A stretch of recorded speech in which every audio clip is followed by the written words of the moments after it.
escuchar a Óscar Navajas Corral de la Universidad de Alcalá de Henares.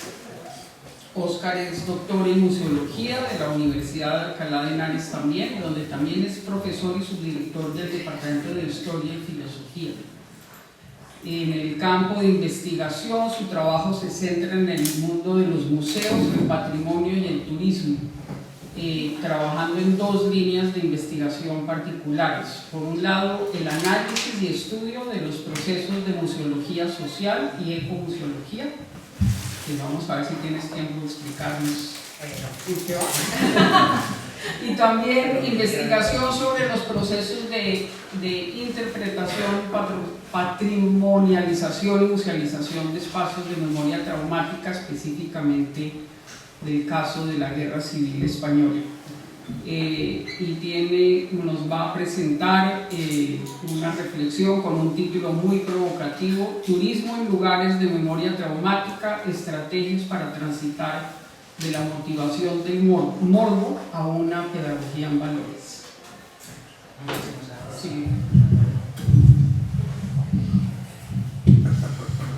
Buenas tardes, muchísimas gracias a la organización en general. Creo que está siendo muy enriquecedor. Es decir, hacía mucho tiempo que no estaba en unas jornadas que dan ganas de quedarse a todos y no escaparte a visitar algo. O sea que las gracias sinceras. Hace unos años estuve en Cáceres. No tiene nada que ver con este tema, pero sí que, bueno, digo relacionado con la memoria traumática, pero sí con lo que estamos tratando aquí, sobre todo porque a Aranzazu, que no ha estado esta mañana, y a mí nos toca, no sé si defender el turismo, que esta mañana no ha sido criticado, pero sí que está ahí, había cierto resquemor con él, ¿no? Con los turistas. Bueno, cuando estuve en Cáceres, con mi pareja, hicimos una visita guiada. Dijimos, vamos, que nos enseñen una visita guiada. Y lo primero que nos dijo el guía es: no sois turistas, no os voy a tratar como turistas. Y yo, que formo a profesional de turismo, digo, ¿por qué? ¿Qué tiene de malo? Son la peste. Ya empezaba la turismofobia. Claro, la idea, ¿quién tenía la culpa? Juego de Tronos. Porque Cáceres se ha vuelto en un escenario de Juego de Tronos. Entonces, esos profesionales dicen, es que estamos hartos de los que vienen a Juego de Tronos. A ver, Juego de Tronos, solo quieren que les enseñemos Juego de Tronos. ¿Qué le pasó a la identidad de Cáceres? Se había olvidado, ¿no? Claro, aquí se nos olvida, y esta mañana ha sido interesante porque cuando hablaban de lo que es el turista, claro, hablaba de turista, pero es que los que somos de profesionales se llaman visitantes. Y dentro de los visitantes están los turistas y los excursionistas.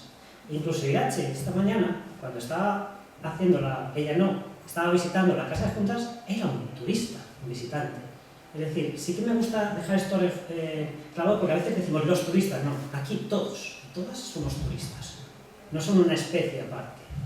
Entonces, y lo digo porque, claro, lo que voy a mostrar, que es el turismo de memoria traumática, todos somos responsables y gracias por la presentación, porque hay la conducta ética no está solo en los turistas, no está solo hacia afuera, sino que está también dentro. Voy a intentar hilar, porque esta mañana ha sido muy interesante, porque además voy a poder ir más rápido porque yo tenía cosas preparadas que se han contado esta mañana, entonces está muy bien para resumir e hilar, ¿no? Y cojo como pregunta ¿cómo se presentan estos lugares? Es lo que decía el seminario, ¿no? ¿A quién se dirigen? Es decir, ¿a quién nos estamos dirigiendo? ¿Con qué objetivos? Y sobre todo, ¿qué ocurre cuando convertimos la memoria en un recurso turístico, ¿no? En algún momento parecía, incluso esta mañana, parecía intuir, quizá no debamos reconvertirlo en un recurso turístico. Es que es imposible no convertirlo. Simplemente por una sencilla razón. Cuando tú patrimonializas algo, estás obligado a darle acceso. En cuanto le das acceso al público, el público se llama excursionista o turista. Nos guste o no. Desde el punto de vista teórico, y es que estoy intentando ser polémico, ya veo algunas caras que seguramente luego... Bueno, claro. ¿Qué es lo que sucede? Que es cierto que hay una banalización de cosas tan, digamos, sensibles como la memoria memoria traumática, ¿no? Y es un poco lo que voy a intentar presentar aquí, que esta mañana se ha hablado de turismo de memoria, pero no de lo que es el turismo oscuro, que es realmente lo que está provocando esa banalización. Esta mañana se ha hablado del turismo de memoria, así que no voy a entrar más, es un pequeño resumen. Además creo que Saida ha hecho un resumen y una presentación excelente, o sea que en eso no hay, creo que no hay ningún condicionante. Sí que me quedo con la idea, ¿no? Me ha gustado la idea de, fijaos que los mercados emisores que venían no eran los de los países fascistas, sino eran consumidores, ¿no? Sobre todo americanos y demás. Eso es muy interesante porque esa tendencia ha seguido, ¿no? Cuando dices, si Franco y demás ponías un valor para que viniesen, pues, digamos, adeptos, resulta que venían los de países democráticos. Curioso, ¿no? Entonces, y esto es una de las tendencias. El mapa que tenéis a la derecha es un proyecto que creo que terminó en 2017 y son todos los lugares donde ha habido batallas. Batallas en todos sentidos. Me dijo Irache que no hay internet, por eso no lo pincho, pero bueno, es bastante interesante porque, claro, todos estos sitios ahora son conmemoraciones y lugares de visita. Claro, pero una cosa que esta mañana nos ha salido, una cosa es el turismo de memoria, otra cosa es el turismo oscuro o el lado oscuro de la visita turística. El turismo de memoria es solo una parte, no es todo. Entonces ahí también hay diferenciaciones. Aquí tenéis una serie de apelativos, de subcategorías de diferentes tipos de visitas. Aquellos que visitan por morbo, por eso mi título, ¿no? Es que hay gente que visita lugares simplemente por morbo a la muerte, ¿no? Por tener ese contacto directo con la muerte, que es también el tanaturismo, ¿no? Es decir, aquellos sitios donde han muerto y ha perecido gente, ¿no? Susan Sontag decía que la guerra desgarra, rasga, rompe, destripa, abrasa y desmembra. Y todos sabemos que incluso, por suerte o por desgracia, es lo más deshumanizado que tiene el ser humano, pero es como una pauta cultural. Es decir, no conseguimos deshacernos de la guerra. Es decir, la realidad actual está ahí, ¿no? Los lugares de memoria, los lugares de turismo oscuro se están expandiendo de una forma vertiginosa.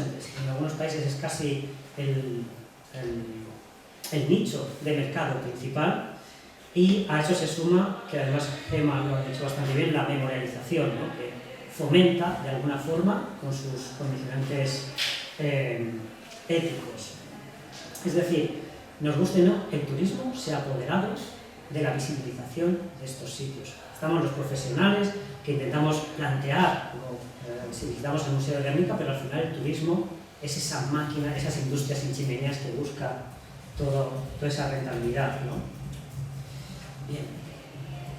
Sí que es cierto que en el turismo oscuro, perdón que vuelva atrás, en ese turismo oscuro entra todo, es decir, entra una visita a Auschwitz, entra una visita al Museo de la Paz, pero también entra una ruta turística que te enseñe, no sé, en Londres, ¿no? El fantasmagórico, ¿no? Te hacen una visita esotérica, es decir, el espectro es muy grande, ¿no? De hecho hay autores que hablaron del espectro de oscuridad. Entonces sí que es cierto que hay una cosa que nosotros denominamos que es el turismo de espacios de memoria traumática. Loney, Fellow y Stone hablaban de que para que algo sea de memoria traumática tienen que haber pasado menos de 100 años, porque sigue en la memoria social y colectiva. Si dais una vuelta sobre todo por Inglaterra, vais a ver que los espacios de la Primera Guerra Mundial y de la Segunda Guerra Mundial ya son diferentes en la memoria colectiva. Se viven de forma muy diferente.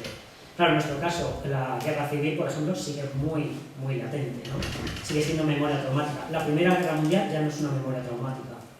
Ha pasado el tiempo histórico. Y algún día le pasará a la Guerra Civil. No sé si por suerte o por desgracia, pero habrá que trabajar con ello. ¿Qué son esos espacios de memoria traumática? Pues sitios que han acontecido en una cronología histórica reciente, es decir, menos de 100 años, están conectados todavía con personas o que lo han vivido directamente o indirectamente y sigue muy, muy latente, continúan siendo de gran importancia en la construcción de la identidad colectiva, y sobre todo porque siempre representan a grupos y a comunidades. No es un interés individual, es decir, a mí me puede interesar algo individualmente, visitar algo, me gusta Rothko, un artista, pero eso no es algo, puede ser colectivo o no colectivo.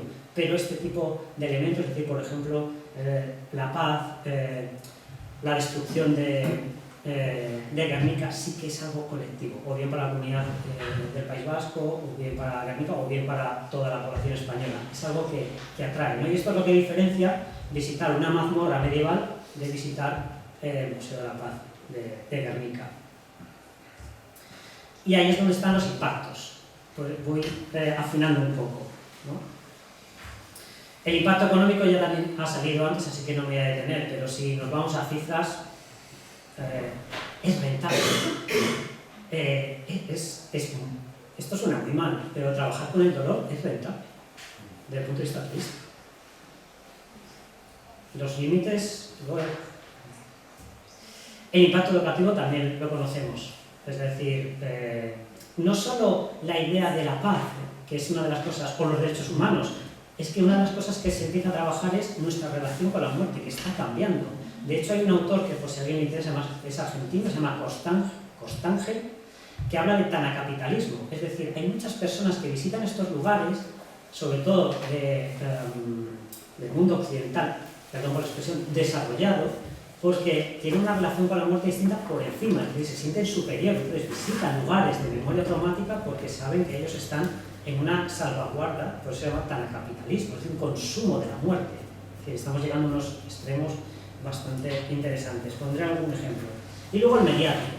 Y aquí sí que me siento afectado porque, como he trabajado desde 2006 con la guerra civil, el impacto mediático que tiene poner en valor patrimonio de la guerra civil está y sigue estando. Es decir, en cuanto salen noticias ya empiezan las narraciones, los fake news y los bulos.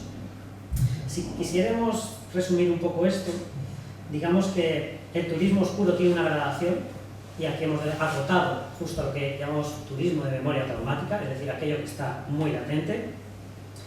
El turismo de memoria que se ha planteado aquí es de corte francófono, y eso está más relacionado con lo patrimonial, aunque el turismo esté, pero el turismo oscuro, el turismo de memoria traumática, es verdad que viene de estudios más anglosajones y ahora más asiáticos, y está relacionado con el mundo académico y sobre todo directamente con el turismo. Es decir, viene el turismo de memoria venía de lo patrimonial, de la nostalgia, de la memorialización, y el turismo oscuro viene directamente del sector turístico, con lo cual hay una diferencia ligera pero sustancial.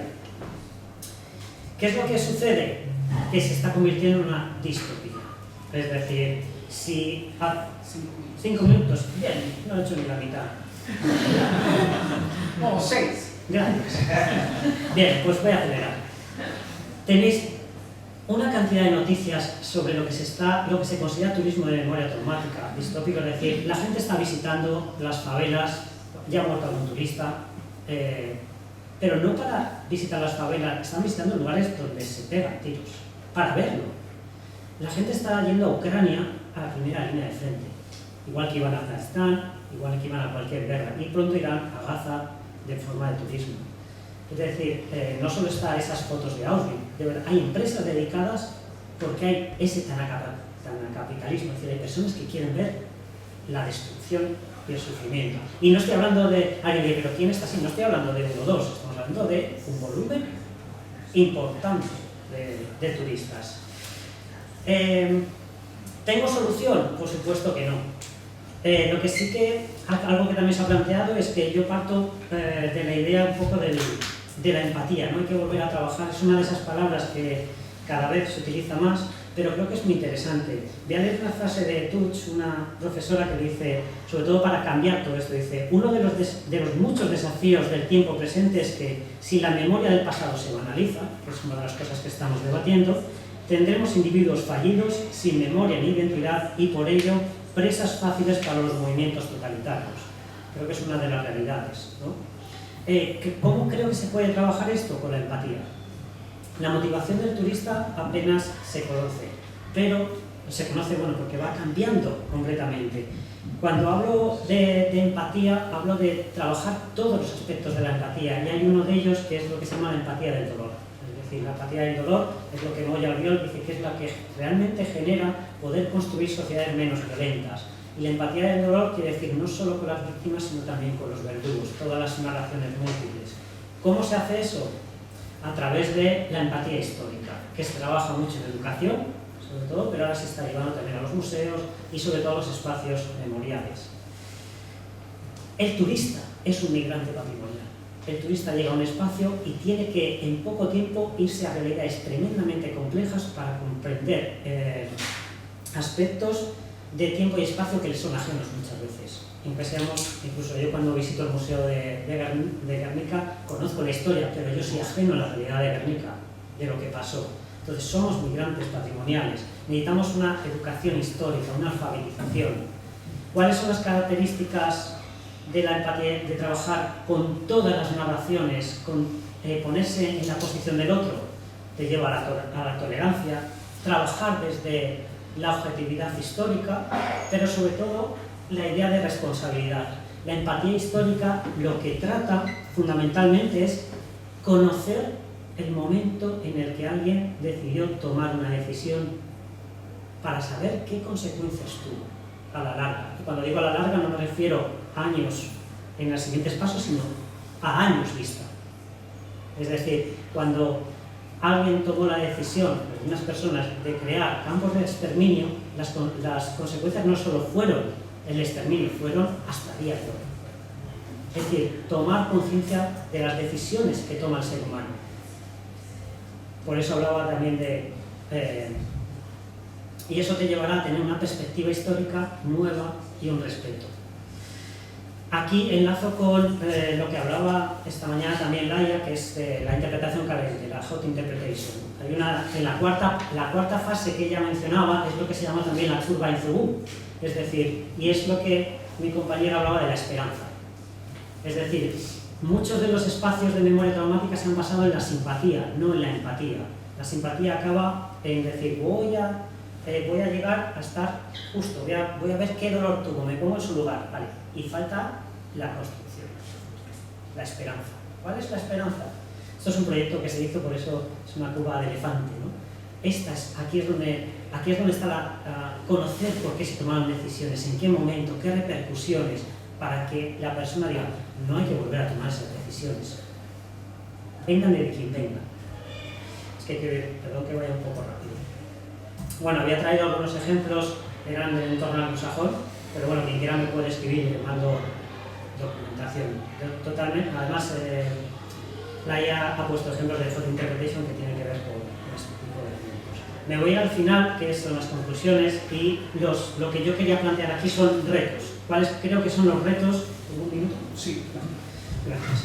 ¿Cuál creo que son los retos? Bueno, uno de los primeros retos es que tenemos un completo desconocimiento en España realmente del público, del turista, de memoria traumática. Muy pocos estudios. Sé que en Cataluña hay alguno, seguramente el Museo Irache lo puede decir, tiene sus estudios de público, pero a nivel general, de la motivación real del turista, y cuando digo motivación del turista me refiero tanto el internacional como el nacional, de qué es lo que quiere consumir, qué es lo que consume, por qué lo consume, qué objetivos busca, no hay. Hay muchos estudios en el entorno anglosajón y asiático del turismo oscuro, y muchas puestas en valor de este turismo de memoria traumática se basan en estudios de público exógenos, que creo que es un error. Falta mucha investigación. Falta mucha investigación, por ejemplo, como la que está haciendo Laia o Gema, y vamos a decir, damos investigación de nuestro turista, de nuestro público. Y eso no se está haciendo. Y es el primer reto que, si hay administraciones aquí, o si hay jóvenes, o a las universidades, es decir, necesitamos más proyectos de investigación que vayan hacia ese estudio de público, porque en el sector turístico sí que hay mucho, como vuelvo a decir, en el sector anglosajón y asiático, muchísimo estudio de público, de motivaciones, pero claro, es que no es lo mismo la Segunda Guerra Mundial que la Guerra Civil Española, entonces eso sí que nos falta. De hecho, uno de los últimos estudios de Montoya y Molina hicieron un estudio sobre todos esos espacios donde se habla sobre todo, que además son todos, hablan de paz, de derechos humanos. El turista, ¿con qué se quedó? Con refugio, batalla, bombardeo, guerra, bandos, experiencia, vida y sentir. No estaban en la escala más abajo. Y eso que, claro, uno visita el Museo de Guernica y dice, si todo va hacia la paz. Bueno, pues algunos estudios dicen que por mucho que sigamos, nos falta todavía mucho que trabajar. Y sobre todo, ¿qué nos falta? Estudio de público. mucho, que además los que trabajáis en museos, y más sabéis que además es muy caro, no tenemos medios, pero ese es el gran reto. Segundo gran reto, las personas.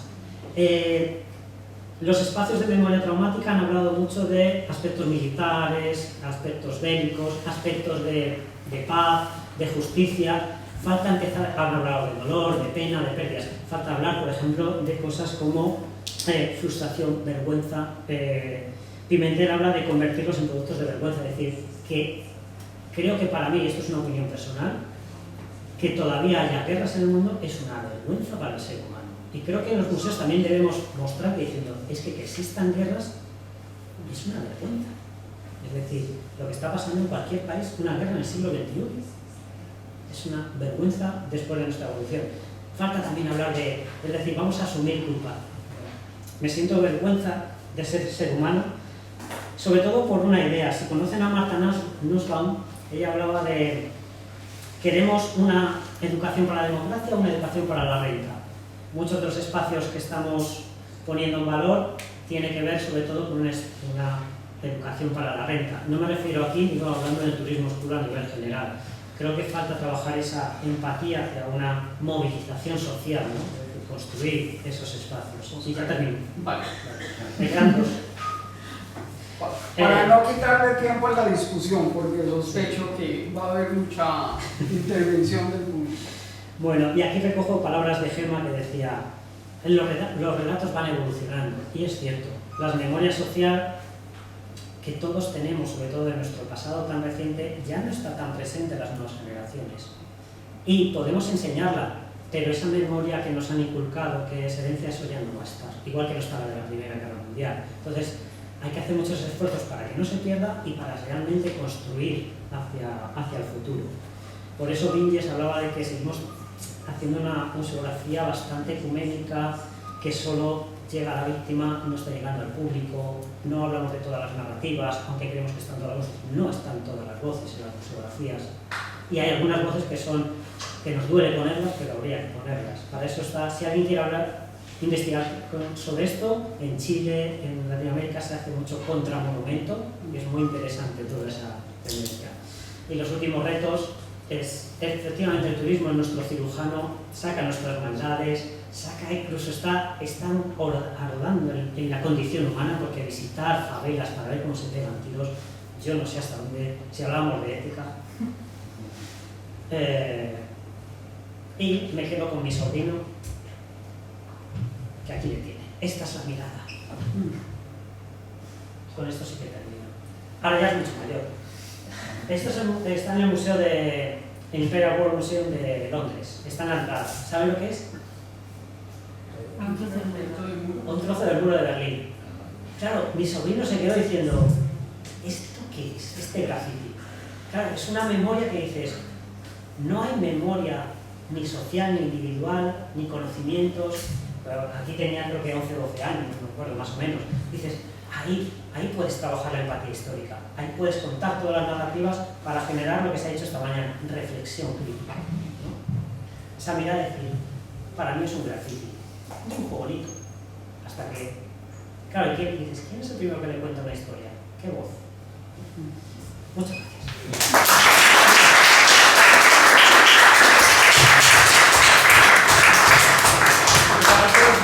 De nuevo, muy sugerente, lleno de matices que nos hacen refinar las ideas y los juicios.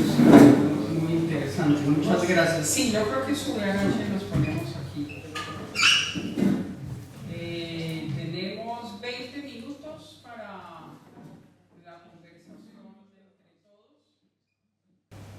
Un sufrimiento colectivo, pero también algo que el Estado francés ha generado para crear identidad nacional. Pero bueno, no iba por ahí. ¿Sí? Hay una parte de toda esta discusión que tiene relación con el poder para mí. No, a mí me ha sorprendido más lo del turismo oscuro, que me parece una cosa.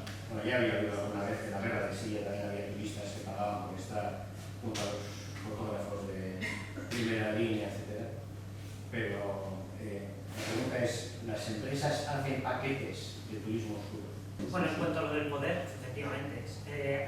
Y además es una lucha injusta la que tienen los profesionales que estáis aquí trabajando. Es decir, yo cuando visito el Museo de Guernica se me caen las lágrimas del trabajo que hacen y chapó a Irache y su equipo, porque sabes que es un granito en un océano de poder. Es decir, ellos intentan no solo mostrar lo que pasó, sino decir, esto tiene que construir algo. Dice, y subliminalmente está diciendo, esto es una vergüenza que haya pasado, me da igual que sea en el 37, en el 17 o en el 2024. ¿no?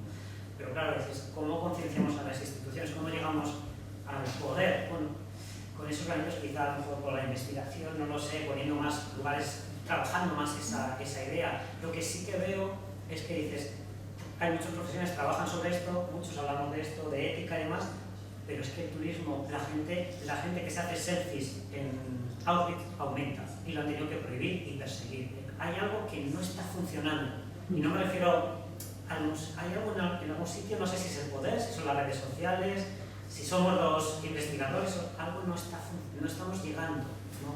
Banalización, has hecho tú, yo creo que parte de lo que pasa es banalización. Sí, pero claro, donde estamos en el entorno, por desgracia, es la primera vez que vengo a Guernica, no había podido venir antes. Yo aquí no veo banalización. No. Entonces, ¿qué está fallando? En el público en general, creo que Claro, no lo sé. Hay algo ahí que yo sé que no tengo. Arancha, ¿quieres? Sí, me gustaría comentar algo. Justo antes de que tú hablaras, yo la palabra que había escrito era banalización, ¿no? En el tema del poder que has mencionado, es que también depende de cómo veamos el poder y cómo nos socialicemos en el poder. Porque claro, si tú socializas a la gente en el que el poder es servicio y es responsabilidad, las cosas son diferentes. Pero claro, o sea, el poder, es que el poder es como el concepto de liderazgo, es otro tema también, y dices, no, es que liderazgo es servicio, y si no es liderazgo, es otra cosa, ¿no? Entonces, yo creo que eso es importante. Y el gran riesgo y el gran problema es la banalización, porque, y además es que cuando ves estudios, trabajos que hablan sobre el mal, sobre el holocausto, sobre tal, el problema es que es que al final te acostumbras, y nuestras nuevas generaciones que están acostumbradas a esos juegos tan realistas, es que las imágenes que ven en la tele de Siria les parecen como los juegos a los que están jugando. Es terrible, es que es una banalización terrible. Yo profesora de ética, tengo 2 hijos, varones, toda la vida intentando que no jugaran a cosas que al final han acabado jugando, pero es que no he sido capaz de transmitirles. Es que lo que no puedes es practicar la violencia. Porque te estás entrenando en la violencia, es otra cosa, ¿cómo te va a surgir luego la colaboración? ¿No? Y por eso también, cuando has preguntado lo de los paquetes, yo vuelvo a hilar con una idea que yo he intentado transmitir, ¿no? Que es la de la colaboración de los agentes. Claro, si tú para sacar productos turísticos o haces sellos de productos turísticos que tengan el visto bueno o la revisión de diferentes miradas, pues igual ya no te sale, igual las cosas cambian, el producto te queda diferente, ¿no? Pero claro, como casi cualquiera puede vender cualquier cosa, dices, es un problema de eso, de trabajo conjunto, de sensibilidad, de conciencia. Yo creo que incluso si trabajásemos, desde mi punto de vista, de forma más académica, la idea de realmente ver cuáles son las, estoy hablando en el caso de España o de nuestro territorio, de las motivaciones, de quién está visitando y por qué. Quizá también podríamos aguantar, no creo que resolvamos el problema de las guerras, pero sí por lo menos esa idea, ¿no? Y sobre todo, estaba recordando ahora la idea de la memorialización, que a veces hacemos muchos memoriales, pero estaba recordando el memorial del 11M de Madrid. ¿Sabéis dónde está, no? Desarticulado. ¿Lo quitó? ¿Cómo lo quitó? ¿Lo quitó a mí? ¿Cómo lo quitó? ¿Así? Lo ha quitado. ¿A quién le importa? No. Salió en la prensa. Pero no digo aquí. A mis estudiantes ni se acuerdan, no sabían ni, pasan por Atocha y no sabían ni que había un memorial. Entonces, de verdad que hay problemáticas de puesta en valor, problemáticas de interpretación, problemáticas incluso de mantener la memoria. Es que lo ha quitado. Y nadie, bueno, sí, los partidos de la asamblea sí se han quejado, pero dices, todo eso de las víctimas, bueno, con lo que movieron, dices, tanto, ha desaparecido. ¿Y la memoria? Entonces dices, yo me asusto como diciendo, madre mía. Y ahí entra también el poder. Yo con esto puedo añadir una cosa. Perdona, los nombres están, ¿eh? Pero Tuvimos hace una semana el nuevo memorial con todos los nombres. sí, pero todo El de Cristina Sánchez Carretero, que es el óculo original. eso lo haces, Eso lo han quitado, en realidad tiene que volver a ponerlo, pero en teoría. Claro, pero dices, Va a ser en nuestro país la gestión de los memoriales y del patrimonio memorial transmitida como mientras tanto no terminamos el proyecto, mientras tanto no invertimos en el memorial, la gestión del mientras tanto se eterniza. ¿No? sí, pero la gestión, el proceso, por ejemplo, dices, yo cuando estaba el proceso que fue polémico, mis estudiantes de turismo, humanidades y demás, es que dicen, que había un memorial. Hombre, dices,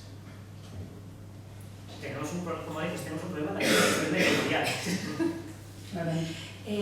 Yo una cosa que observo en clase, a mí me llama muchísimo la atención, yo hay una cosa a la que les obligo, que es a leer la Declaración Universal de Derechos Humanos. O sea, todos han pasado por el sistema educativo celebrando el 10 de diciembre y nadie, todavía no me he encontrado un alumno o una alumna que se haya leído la Declaración de Derechos Humanos, significativo. Luego te dicen, están un poco viejos, ¿no? Dices, no lo has leído bien, no has entendido nada, o sea, nada. Sí, bueno, y luego yo a veces les pongo vídeos y cosas y siempre me pasa que les pongo cuando hablamos de derechos humanos, les pongo hay un programa de Tabú de Jon Sistiaga sobre el mal, o sea, que tiene varios capítulos sobre el mal, de qué está hecho el mal, es maravilloso todo ese documental. Y yo tomo dos extractos que les pongo y en uno habla el hijo del carnicero de Polonia, ¿no? Y en otro habla Miriam Lewy, que es una superviviente de la ESMA. Claro, yo cuando les digo que antes de ayer, en 1985, o sea, había desaparecidos, personas que nunca que tiraban a gente viva de los aviones, me decían, no es posible. Oye, lee un poco de historia. O sea, además es que no te estoy hablando de la Edad Media, te estoy hablando de antes de ayer. O sea, también yo creo que les hemos transmitido la historia igual de una manera, pues, dulcificada, porque hay cosas que si no se entienden.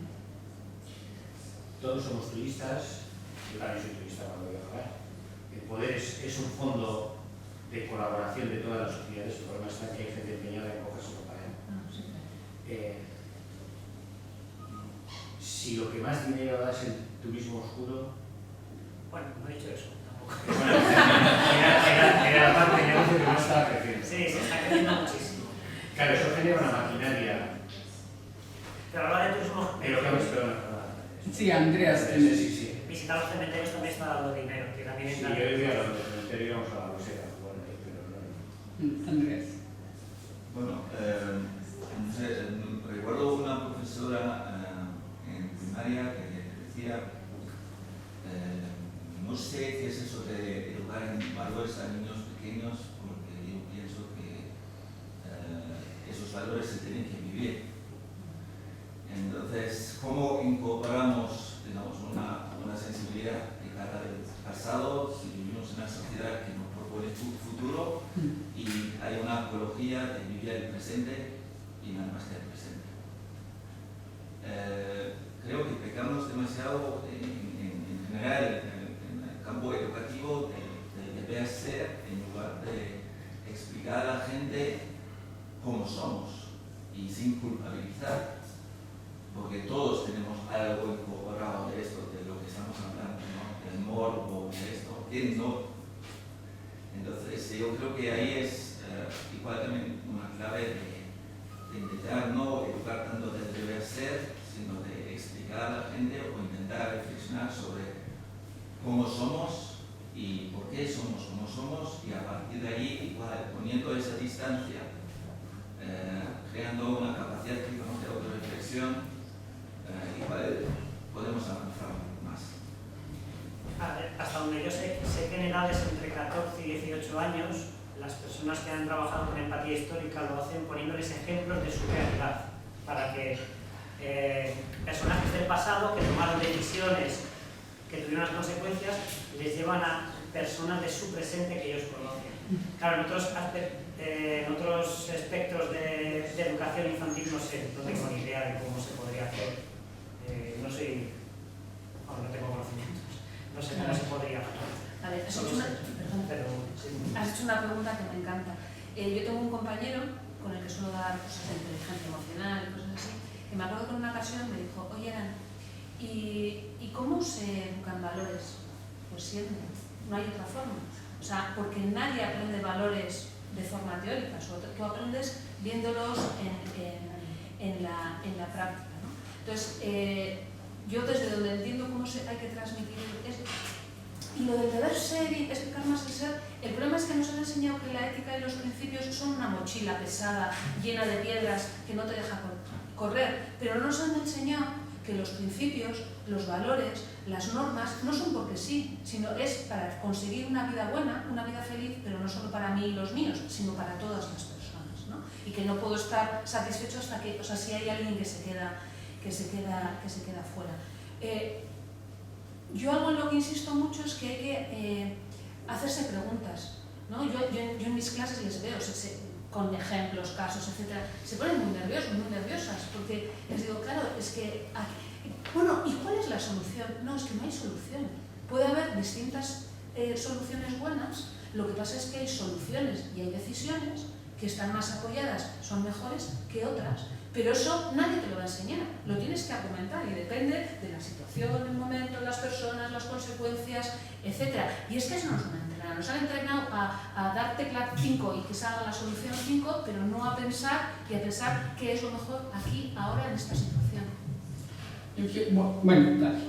Yo quería compartir una pequeña reflexión final en lo que comentaba Óscar de la banalización, final de donde nace, pienso yo como joven y también como responsable público, es de la falta de espíritu crítico que es un grave problema que tenemos. Hace poco lo estaba estudiando por encima, ¿no? Pero se están formando desde pequeños a los niños sin espíritu crítico.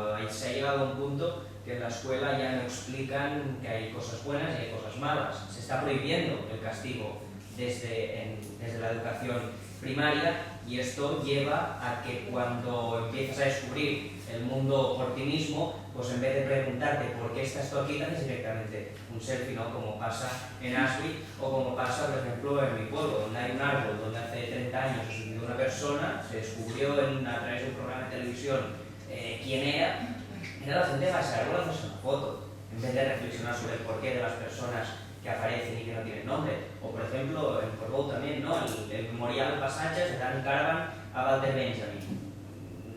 Memorial espectacular, sí. Hay gente que va ahí a hacerse una foto en unas escaleras haciendo una pose de yoga, en vez de preguntarse por qué está esto aquí y practicar la reflexión. Y esto pasa por la banalización total de cualquier tipo de cosa, no solo de la memoria, ¿no? Sino de cualquier aspecto de la vida cotidiana, ¿no? Porque al final la memoria tiene que formar parte de la vida cotidiana y creo que se está consiguiendo que forme parte últimamente, ¿no? Pero al final el problema de la banalización trae de que no se está construyendo una sociedad con espíritu crítico y se está vetando también en parte el espíritu crítico desde las principales fases de la enseñanza, tanto obligatoria como posobligatoria. Yo quiero aprovechar para unir estas últimas dos preguntas antes de pasarles la última palabra, porque me parece que aquí se están tocando muchos elementos que son importantes. Andreas decía que si nos quedamos solamente en educar en un deber ser, agrego palabras, pero creo que en el sentido de lo que tú decías, Andreas, pues no tenemos manera de ligar esa reflexión ética de un deber ser a lo que es nuestra experiencia